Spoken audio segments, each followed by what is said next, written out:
अस्सलामुअलैकुम। मैं हूं अली रज़ा और आप देख रहे हैं मेरा यूट्यूब चैनल केमिस्ट्री वर्ल्ड। नाज़रीन, हमने स्टीरियो केमिस्ट्री पर एक लेक्चर सीरीज़ का आगाज़ किया हुआ है जिसने हम पहले स्टीरियो आइसोमरिज़म को दो टाइप्स में डिस्कस करने की कोशिश कर रहे हैं, जिसमें फ़र्स्ट टाइप में हमने कॉन्फ़िगरेशनल आइसोमरिज़म को डिटेल में डिस्कस किया और उसकी जो दो बेसिक टाइप्स हैं जो कि एग्ज़ाम पॉइंट ऑफ व्यू से हमारे पास बड़ी इंपॉर्टेंट होती हैं, वो थी ऑप्टिकल आइसोमरिज़म और जियोमेट्रिकल आइसोमरिज़म। ऑप्टिकल आइसोमरिज़म को हमने 12 लेक्चर्स की एक लंबी लेक्चर सीरीज़ में कीनली और बड़ी डिटेल से डिस्कस किया हुआ है, और उसके बाद हमने जियोमेट्रिकल आइसोमरिज़म को, जो रिलेटिवली शार्टर और लेस इम्पोर्टेंट टॉपिक था, मगर उसको भी हमने 4 से 5 लेक्चर्स में कवर अप किया है। जो ऑप्टिकल आइसोमर और जियोमेट्रिकल आइसोमरिज़म को स्टडी करना चाहता है वो प्ले लिस्ट में जाकर वो उन वीडियोस को देख सकता है। आज हम जो सेकंड पार्ट है स्टीरियो आइसोमरिज़म का, उसको डिस्कस करने जा रहे हैं, जो क्या है हमारे पास कन्फर्मेशनल आइसोमरिज़म। कन्फर्मेशनल आइसोमरिज़म की फ़र्स्ट ऑफ ऑल मैं आपको डिफ़ाइन अगर बताता चलूँ तो डिफ़ाइन हम कुछ इस तरह करते हैं कि the type of isomerism that originate from different spatial arrangements due to free rotation। ये जो वर्ड है ना, ये आपके लिए न्यू है, ठीक है, ऑफ कार्बन कार्बन बॉन्ड। अगर आप ज़रा सा रिकॉल करें अपने माइंड में जो हमने ऑप्टिकल आइसोमरिज़म में पढ़ा था, या कन्फिग्रेशनल और कन्फर्मेशनल आइसोमर की मैंने डिफाइंस बताई थी आपको इंट्रोडक्टरी लेक्चर जब हमने स्टीरियो आइसोमरिज़म का पढ़ा था, तो मैंने उसमें बताया था कि स्टीरियो आइसोमरिज़म हमारे पास बेसिकली 2 टाइप्स का होता है। स्टीरियो आइसोमरिज़म हमारे पास 2 टाइप्स का होता है, ठीक है। उसमें जो हमारे पास एक टाइप होती है वो होती है कन्फिग्रेशनल आइसोमरिज़म और एक होती है हमारे पास कन्फर्मेशनल। मैं ज़रा आपको बेसिक्स में ले जाकर ये इंट्रोडक्टरी लेक्चर जो है हमारा बेसिकली कन्फर्मेशनल आइसोमरिज़म का, उसको क्लियर करवाना चाह रहा हूँ। कन्फिग्रेशनल आइसोमरिज़म, ठीक है, और दूसरी होती है हमारे पास कन्फर्मेशनल आइसोमरिज़म। अब जब हम बात करते हैं कन्फिग्रेशनल आइसोमरिज़म की, तो आपको डिटेल में पता है इस बात का कि ये हमें उन कंपाउंड्स में होता है जो कि रेस्ट्रिक्टेड रोटेशन देते हैं, ठीक है। एक सिंपल सा आप रिकॉलिंग कर रहे हैं, रेस्ट्रिक्टेड रोटेशन। तो मैंने आपको बताया था कि जो रेस्ट्रिक्टेड रोटेशन देते हैं वो बेसिकली हमारे पास वो कंपाउंड्स होते हैं जिनमें डबल बॉन्ड होता है या रिंग स्ट्रक्चर होता है, ठीक है। इन दो के दरमियान हम डिटेल में पढ़ चुके हैं कि किस तरह रेस्ट्रिक्टेड रोटेशन होती है, मैंने वो वजूहात भी बताई थी और आपको इनकी डिटेल भी बता चुके हैं। और दूसरा होता है हमारे पास कन्फर्मेशनल आइसोमरिज़म, ठीक है। कन्फर्मेशनल आइसोमरिज़म मैंने आपको बताया था कि ये हमारे पास उन कंपाउंड्स में होता है जिनमें फ्री रोटेशन होती है, free rotation along carbon atoms होती है, कार्बन बॉन्ड होती है, free rotation along carbon carbon bond, जो कि मैंने आपको अभी डिफाइन में भी बताया, ठीक है। मैं ज़रा आपको बेसिक्स में ले जाकर ये कन्फर्मेशनल और कॉन्फ़िगरेशनल का डिफरेंस बताना चाह रहा हूँ कि हम इनको अलहदा डिस्कस क्यों कर रहे हैं, क्योंकि इसमें रेस्ट्रिक्टेड रोटेशन होती है। तो इसके जो हमारे पास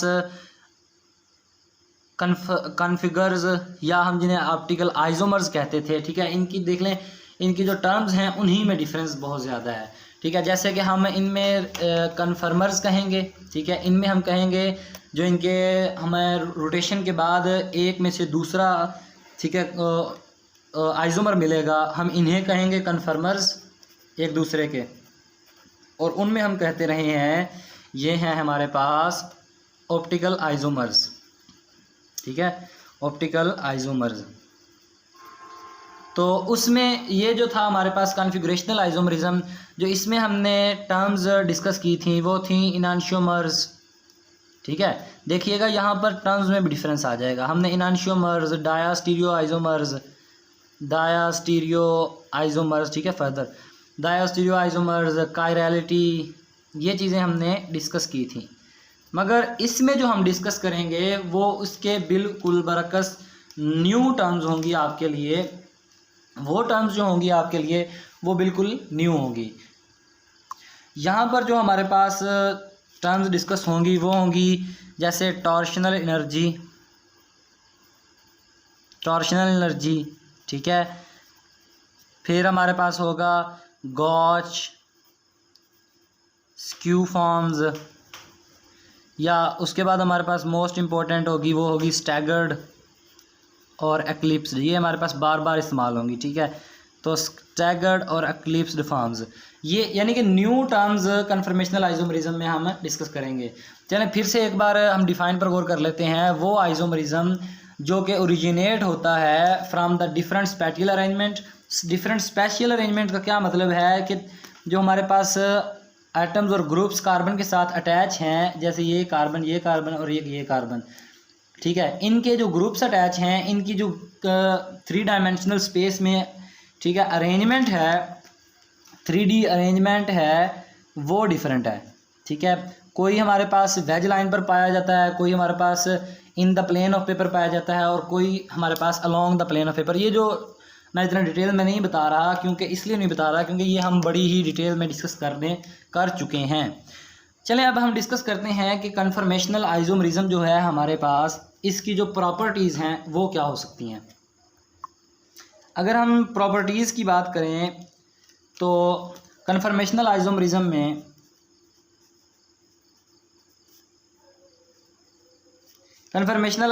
में जो कन्फर्मर्स हम एक दूसरे में इंटर कन्वर्ट करते हैं, वो बेसिकली कन्फर्मर्स जो होते हैं वो इंटर कन्वर्टिबल होते हैं।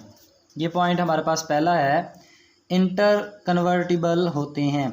अब इंटर कन्वर्टिबल जब हम कहते हैं तो हमारे कॉन्फ़िगरेशनल आइसोमरिज्म में ये एक चीज़ जो कमी थी वो आ जाती थी कि जो हमारे पास ऑप्टिकल आइसोमर थे वो एक दूसरे में इंटर कन्वर्टिबल नहीं थे।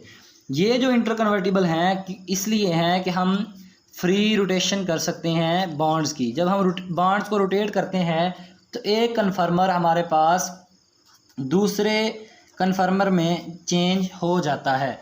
इसके बाद जो नेक्स्ट पॉइंट है हमारे पास कि एक कन्फर्मर अगर दूसरे कन्फर्मर में चेंज होगा तो उन दोनों कन्फर्मर्स की एनर्जी डिफरेंस होगा, ठीक है। एनर्जी डिफरेंस भी पाया जाएगा। अब जब एनर्जी डिफरेंस पाया जाएगा तो आपको पता है कि अगर 2 कंपाउंड्स या कन्फर्मर्स में एनर्जी डिफरेंस होगा तो उनमें स्टेबिलिटी का भी डिफरेंस होगा। आप जानते हैं कि जितनी किसी आप ऑर्गेनिक केमिस्ट्री के अगर स्टूडेंट हैं तो आपको पता होना चाहिए कि जो एलिमेंट या एटम, ठीक है, जो इलेक्ट्रॉन, चलें इलेक्ट्रॉन लेवल पर चले जाते हैं हम, कि जिस इलेक्ट्रॉन के पास लेस एनर्जी होती है वो मोर स्टेबल होता है, ठीक है। और जो इलेक्ट्रॉन ज़्यादा एक्साइटेड होता है, ठीक है, जो इतना कूल नहीं होता, जिसके पास एनर्जी ज़्यादा होती है, वो यहाँ पर इलेक्ट्रॉन की लेस एनर्जी थी तो उसकी स्टेबिलिटी ज़्यादा थी, ठीक है। यहाँ पर इलेक्ट्रॉन्स की एनर्जी ज़्यादा है तो वो लेस स्टेबल होगा, वो हमारे पास उसका स्टेबिलिटी जो होगी वो एरो नीचे जाएगा। इसी तरह हमारे पास जो कन्फर्मर हैं जिनकी एनर्जी कम है, ठीक है, उनकी स्टेबिलिटी बिल्कुल ज़्यादा होगी, ठीक है, और जिनकी एनर्जी ज़्यादा है उनका स्टेबिलिटी की तरफ रुझान कम होगा। यही हमारे पास कन्फर्मर्स की डिफरेंस भी है कि कन्फर्मर जो हैं वो एक तो इंटर कन्वर्टिबल है क्योंकि कार्बन कार्बन के बॉन्ड के दरमियान हमारी रोटेशन होती है। दूसरा, उन कन्फर्मर्स का जो एनर्जी डिफरेंस होगा वो भी पाया जाएगा कि एक कन्फर्मर जब दूसरे में कन्वर्ट होगा तो एक कन्फर्मर की एनर्जी दूसरे से कम ज़्यादा होगी, ठीक है। जो नया बनेगा उसकी एनर्जी भी फर्स्ट वाले से कम या ज़्यादा हो सकती है। उसके बाद हमारे पास आ जाती है स्टेबिलिटी भी इसी तरह है कि जिस कन्फर्मर की एनर्जी कम होगी वो हमारे पास मोर स्टेबल होगा, जिसकी जितनी ज़्यादा होगी वो उतना स्टेबिलिटी से दूर होता जाएगा। इसी तरह अगर हम बात करें कि जो हमारे पास लीस्ट एनर्जी वाला कन्फर्मर होगा, least energy conformer is called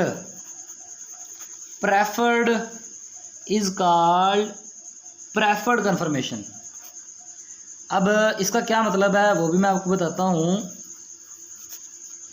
preferred conformation, अब यहाँ पर अगर गौर करें लफ्ज़ पर, ठीक है, कुछ अल्फाज इस तरह होते हैं कि उनके पढ़ने में ही आपको आधे से बात ज़रा समझ आ जाती है। प्रेफर्ड कन्फर्मेशन, कन्फर्म नहीं लिखा हुआ, प्रेफर्ड कन्फर्मेशन। प्रेफर्ड कन्फर्मेशन का क्या मतलब है? जब आप कहते हैं जी इस बात को मैं दूसरी बात पर प्रेफर करता हूँ, तो इसका क्या मतलब होता है कि मैं चाहता हूँ कि ये जो स्ट्रक्चर है या ये जो बात है ये होनी चाहिए। तो इसी तरह हमारी कन्फर्मेशन जो अगर प्रेफर्ड होगी तो वो ये होगी कि अगर हमारे पास एक, जैसे हमारे पास इथेन या प्रोपेन या ब्यूटेन के हमारे पास 6 कन्फर्मर बन रहे हैं फॉर एग्जांपल, तो उसमें जो प्रेफर्ड कन्फर्मर होगा या जो इथेन कहे जी ये कन्फर्मर मेरे पास जी मेरा कन्फर्मर होना चाहिए जिसकी एनर्जी लीस्ट है, तो वो हमारे पास प्रेफर्ड कन्फर्मेशन होगी, ठीक है उसकी, यानी कि वो कन्फर्मेशन असल में इथेन की पाई जाती है। जिस तरह हम कहते हैं कि स्टैगर्ड फॉर्म जो है इथेन की, जब हम कन्फर्मेशन एनालिसिस करते हैं तो वो कहते हैं जी स्टैगर्ड फॉर्म जो है वो प्रेफर्ड कन्फर्मेशन है। जब हम ये कहते हैं कि स्टैगर्ड फॉर्म इथेन की प्रेफर्ड कन्फर्मेशन है, तो हम ये कहते हैं कि ये most stable form of ethane है, ठीक है। इस इथेन की जो फॉर्म पाई जाती है वो बेसिकली कौन सी होगी? Staggered form. उसके बाद अगर हम इसकी बात करते हैं, जब हम स्टडी करते हैं, ठीक है, स्टडी करते हैं, जब हमने कहा कि एक कन्फर्मर दूसरे कन्फर्मर में जाता है तो उसकी एनर्जी डिफरेंस आता है और स्टेबिलिटी में भी फ़र्क आता है। तो इस को जब हम ओवरऑल देख रहे होते हैं कि एक कन्फर्मर दूसरे कन्फर्मर में जा रहा है, एनर्जी का डिफरेंस आ रहा है, स्टेबिलिटी का डिफरेंस आ रहा है, तो इसको ओवरऑल हम जो ये कर रहे होते हैं ये कहलाता है हमारे पास कन्फर्मेशनल एनालिसिस। तो हम इसको डिफाइन कर देते हैं, the study of change of energy, the study of change of energy from one conformer, ठीक है, one conformer to other is called conformation.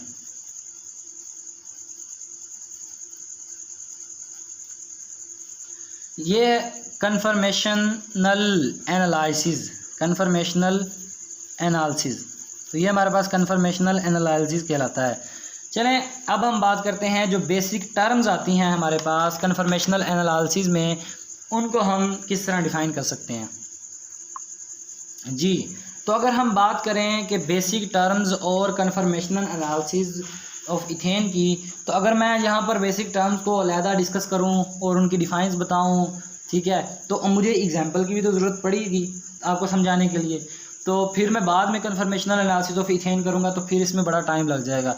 तो मैं कोशिश करूँगा कि कन्फर्मेशनल एनालिसिस ऑफ इथेन भी कर दूँ और जो बेसिक टर्म्स हैं उनका भी आपको डीपली कंसेप्ट दे दूँ। तो ये बेसिकली मैं 6 से 7 मिनट में आपको इसका पूरा कंसेप्ट दे दूँगा। फर्स्ट ऑफ ऑल अगर हम बात करें, जो हमारे पास इथेन होता है वो हमारे पास स्ट्रक्चर कुछ इस तरह होता है, CH3 और CH3। तो ये हमारे पास इथीन का स्ट्रक्चर होता है, ठीक है। अब इस इथेन के स्ट्रक्चर को हम 2 तरह ड्रा करते हैं। ये हमारे पास पहला बेसिक टर्म आने वाला है, तो आपको यहाँ पर थोड़ा गौर करना होगा इस बात पर। तो हम इथेन को जब हम कन्फर्मेशनल एनालिसिस करते हैं, ये याद रखना कन्फर्मेशनल एनालिसिस की बात कर रहा हूँ, तो आप optical isomer, geometrical isomer, configurational isomer को आप पीछे छोड़ दें, अब कन्फर्मेशनल एनालिसिस में घुस जाएं। तो हम यहाँ पर इथेन को कन्फर्मेशनल एनालिसिस के दरमियान 2 तरीक़ों से ड्रा करते हैं। तो उसमें एक तरीका होता है, वो होता है हमारे पास सॉ-हॉर्स फार्मूला, ठीक है। दूसरा होता है हमारे पास तरीकाकार, ठीक है, वो होता है न्यूमैन्स प्रोजेक्शन। ये आपने सुना भी होगा और शायद आप में से कुछ इसके वाकिफ़ भी होंगे, ठीक है, न्यूमैन प्रोजेक्शन। अब जब हम इसकी बात करते हैं कि हम इथेन को सॉ-हॉर्स और न्यूमैन प्रोजेक्शन की, तो ये एक तो यहाँ पर आप मार्क कर लें कि ये हमारे पास बड़ा जैसा कि मैंने आपको बताया कि हम इथेन को, जब हम कन्फर्मेशनल एनालिसिस की बात करते हैं तो हम दो तरह से इथेन को रिप्रेजेंट कर सकते हैं। एक है हमारे पास सॉहर्स फार्मूला और एक है हमारे पास न्यूमैन्स प्रोजेक्शन। तो हम वन बाय वन इनको डिफ्रेंशिएट करते हुए डिस्कस कर लेते हैं। हमारे पास जो फर्स्ट है वो है सॉहर्स रिप्रेजेंटेशन। तो ये हमारे पास थोड़ी सी, ठीक है, लॉन्ग रिप्रेजेंटेशन है।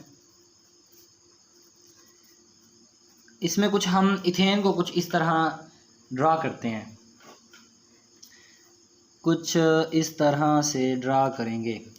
एक होगा हमारे पास अपर राइट साइड पर कार्बन, ये जो डॉट है ये बेसिकली रिप्रेजेंट कर रहा है कार्बन को, और एक होगा हमारे पास लोअर राइट साइड पर कार्बन।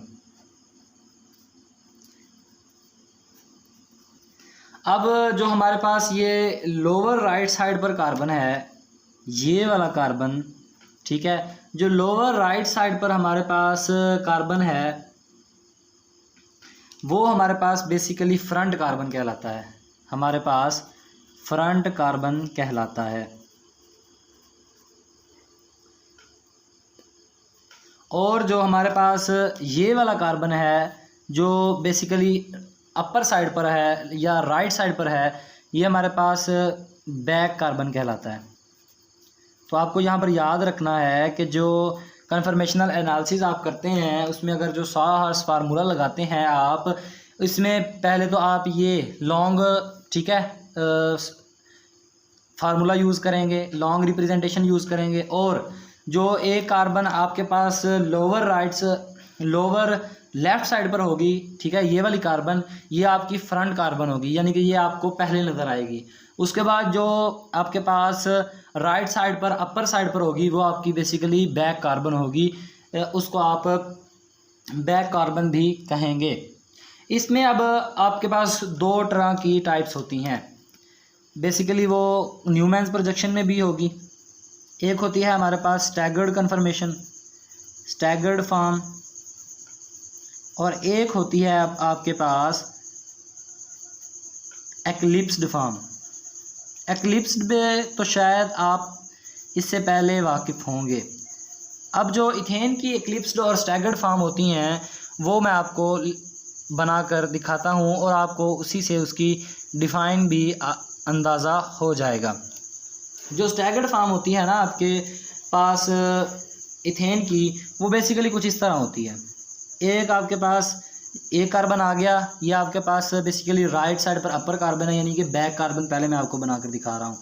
तो ये एक हाइड्रोजन है, एक हाइड्रोजन यहाँ है और एक हाइड्रोजन यहाँ होता है, ठीक है। और फिर आपके आ जाती है यहाँ पर दूसरा कार्बन, ठीक है, दूसरे में भी यहाँ पर एक हाइड्रोजन, हाइड्रोजन और हाइड्रोजन। अब अगर आप यहाँ पर गौर करें कि एक कार्बन का जो हाइड्रोजन है वो दूसरे कार्बन के हाइड्रोजन से बहुत दूर है, ये देखें इतना डिफरेंस है।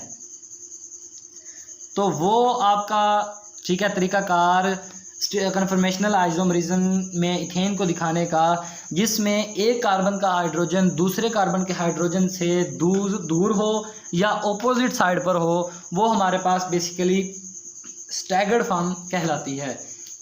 इसी तरह इसके उल्टा जो होगा वो होगा हमारे पास एक्लिप्स्ड फॉर्म। एक्लिप्स्ड फॉर्म में इस तरह होता है कि दो हाइड्रोजन जो हैं वो एक दूसरे के करीब होते हैं, ये देखें, ठीक है, ये हाइड्रोजन दूसरे के करीब होते हैं। ये हमारे पास आ गया लेफ़्ट हैंड साइड पर, ठीक है, लोअर कार्बन, जिसे हम बेसिकली फ्रंट कार्बन कहते हैं। और एक होता है हमारे पास ये राइट साइड पर अपर कार्बन, जिसे हम बेसिकली क्या कहते हैं, बैक कार्बन।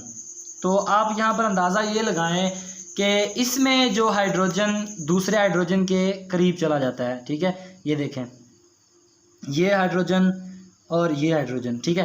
तो ऐसा कन्फर्मेशनल आइसोमरिज्म में कंपाउंड को दिखाने का तरीका, जिसमें एक कार्बन का हाइड्रोजन या ग्रुप दूसरे उसी टाइप के जैसे हाइड्रोजन है, यहाँ पर अगर मिथाइल होता तो दूसरे कार्बन के मिथाइल के ये बहुत करीब होता या बिल्कुल एक दूसरे के ऊपर पड़े होते, यानी कि बैक टू बैक होते।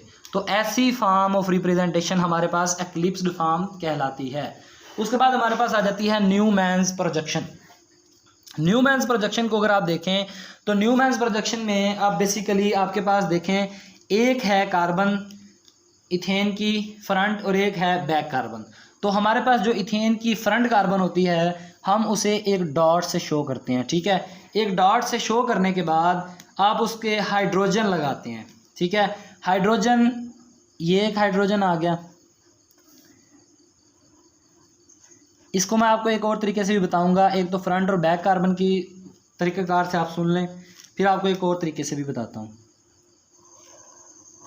और जो दूसरा कार्बन होता है आप उसको डॉट से शो नहीं करते, वो आप उसे करते हैं सर्कल से शो, ठीक है। और सर्कल से शो करने के बाद आप उसके साथ हाइड्रोजन लगाते हैं। एक हाइड्रोजन आपका ये आ गया, एक हाइड्रोजन आपका ये आ गया और एक हाइड्रोजन आपका ये आ गया। अच्छा, अभी मैंने आपको बताया कि स्टैगर और एक्लिप्स्ड फॉर्म न्यूमैन्स प्रोजेक्शन में भी होते हैं। तो आप यहाँ पर ये अभी बताएं मुझे कि इसमें जो ये मैंने ड्रा किया है न्यूमैन्स प्रोजेक्शन के ज़रिए, ठीक है, 3 हाइड्रोजन लगा दिए एक कार्बन के साथ। इसमें आप बताएं कि जो कार्बन है, मैं आपको हिंट दे देता हूँ, ये एक कार्बन है, ठीक है, दूसरा कार्बन ये सर्कल की सूरत में है। तो इसका एक हाइड्रोजन ये वाला जो है, ठीक है, इस हाइड्रोजन से फासले पर है, ये वाला हाइड्रोजन इस हाइड्रोजन से फासले पर है, ये वाला हाइड्रोजन इस हाइड्रोजन से फासले पर है। अब मैं एक और स्ट्रक्चर शो करके बना कर दिखाता हूँ आपको, ठीक है। वो स्ट्रक्चर है हमारे पास सेकंड स्ट्रक्चर, ठीक है। उस स्ट्रक्चर में हम ये एक फ्रंट कार्बन, ये हाइड्रोजन, ठीक है, एक ये हाइड्रोजन, एक ये हाइड्रोजन और ये दूसरा कार्बन आ गया जो बैक कार्बन है, और उसका एक हाइड्रोजन यहाँ पर आ गया, एक हाइड्रोजन यहाँ पर आ गया और एक हाइड्रोजन यहाँ पर आ गया। तो आप खुद बताएं कि इनमें से एक्लिप्स्ड और स्टैगर्ड कौन सा है। तो जिसने पिछली बात पर गौर किया था, मैंने बताया था कि एक कार्बन का हाइड्रोजन दूसरे कार्बन के हाइड्रोजन के करीब हो तो वो हमारे पास एक्लिप्स्ड होता है, ठीक है। तो आपको यहाँ पर ये पता होना चाहिए कि आप एक्लिप्स्ड और स्टैगर्ड फॉर्म में बड़ा इजीली फ़र्क कर सकते हैं। एक्लिप्स्ड फॉर्म, ठीक है, दूसरा ये हमारे पास क्या है, स्टैगर्ड फॉर्म। तो ये तरीकाकार है आपका न्यूमैन्स और 100 हॉर्स फार्मूला के ज़रिए इथेन को रिप्रेजेंट करने का। अब मैंने आपको बताया था कि एक और तरीके से भी न्यूमैन्स प्रोजेक्शन को आप थ्योरेटिकली बता सकते हैं कि वो कार्बन जो विजन में अलॉन्ग, ये इसमें हम कार्बन कार्बन जो बॉन्ड होता है ना, बेसिकली वो विजन के अलॉन्ग ड्रा करते हैं। विजन यानी कि देखने के अलॉन्ग ड्रा करते हैं, और वो कार्बन जो देखने के विजन के, ठीक है, अलॉन्ग ज़्यादा करीब हो, जो पहले नज़र आएगा, ठीक है, वो हमारे पास होगा डॉट की सूरत में, डॉट वाला कार्बन होगा। और जो उसके बिहाइंड पड़ा होगा, ठीक है, ये बेसिकली आपको ऐसा लग रहा होगा एक दूसरे के साथ साथ, नहीं, ये जो कार्बन डॉट वाला है ये ऊपर है, ठीक है, यानी कि ये एक कार्बन है, ठीक है, ये ऊपर है डॉट वाला, और उसके नीचे पड़ा हुआ है एक ये कार्बन जो हम ग्रीन में देख रहे हैं, तो उसके हाइड्रोजन उसके साथ अटैच हैं, ठीक है। इस तरह आप स्टैगर्ड फॉर्म और एक्लिप्स्ड फॉर्म बना सकते हैं। उसके बाद अगर हम ये हमने देख लिया है अभी तक इसको इथेन के कन्फर्मेशनल एनालिसिस, 100 हॉर्स फार्मूला और न्यूमैन्स फार्मूला। अब हम देखेंगे कि इसकी जो पोटेंशियल एनर्जी की जो कन्फर्मेशनल पोटेंशियल एनर्जी है वो क्या होती है। अगर हम बात करें यहाँ पर टॉर्शनल एनर्जी की, तो टॉर्शनल एनर्जी मैंने कहा था कि एक आपके पास न्यू टर्म होगी। तो ये बड़ा सिंपल सी इसकी एग्जांपल है कि वो एनर्जी जो हमें रिक्वायर्ड हो कि हम चेंज करें एक कन्फर्मर को दूसरे में, तो वो हमारे पास टॉर्शनल एनर्जी होती है। मैंने आपको बताया था कि एक कन्फर्मर जब दूसरे में चेंज होता है तो उसमें एक एनर्जी डिफरेंस भी होता है। वो जो एनर्जी डिफरेंस है जो कि एक कन्फर्मर को चाहिए दूसरे कन्फर्मर में चेंज होने के लिए, ठीक है, एक लेस स्टेबल को मोर स्टेबल में या मोर स्टेबल को लेस स्टेबल में चेंज होने के लिए, वो हमारे पास बेसिकली टॉर्शनल एनर्जी कहलाता है।